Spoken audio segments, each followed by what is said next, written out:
qu'au petit matin, la plus grande confusion régnait dans les quartiers d'Alep, où des dizaines de milliers de civils se sont retrouvés pris au piège, sans abri, sans soins, sans nourriture, tandis que les bombardements du régime et de son allié russe ont repris de plus belle.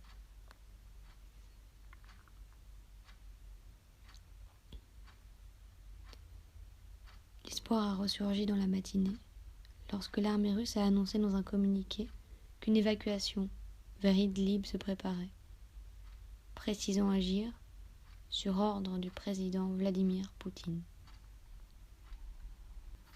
Jeudi 27 août, un camion renfermant 71 corps de migrants en état de décomposition a été découvert le long d'une autoroute d'Autriche. 60 hommes, 8 femmes et 3 enfants. Serrés dans l'habitacle pendant plusieurs heures du voyage, ils seraient morts de suffocation.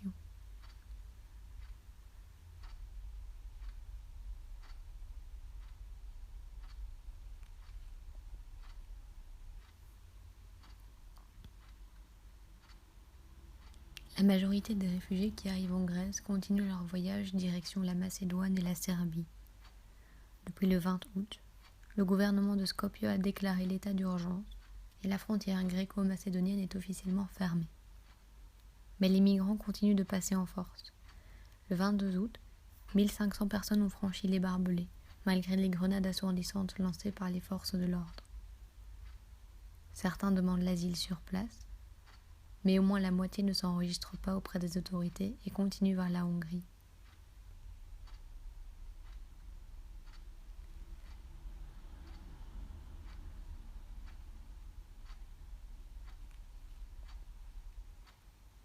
Il lui dit de temps en temps qu'il aimerait qu'elle vive d'autres amours, plus jeunes ou plus innocents, d'autres premiers amours. Loin d'ici, loin de ce salon, là où tout ça tourne toujours.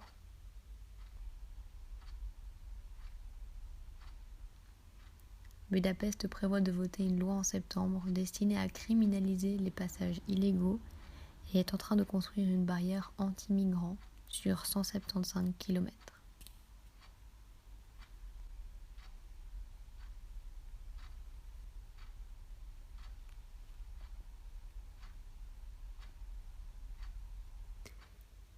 Ils sont des milliers à se balayer sur le pavé. Le jour après jour, rien ne tourne. La trajectoire est un couloir au loin qu'on ne rejoint pas. Leurs sacs sur le dos, ils ne savent plus où se rendre, mais ils continuent d'avancer.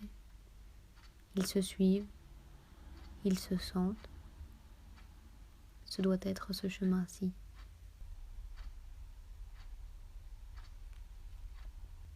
Il reste un vague regard, de petits yeux perdus, fixant une fissure sur le pied de la table.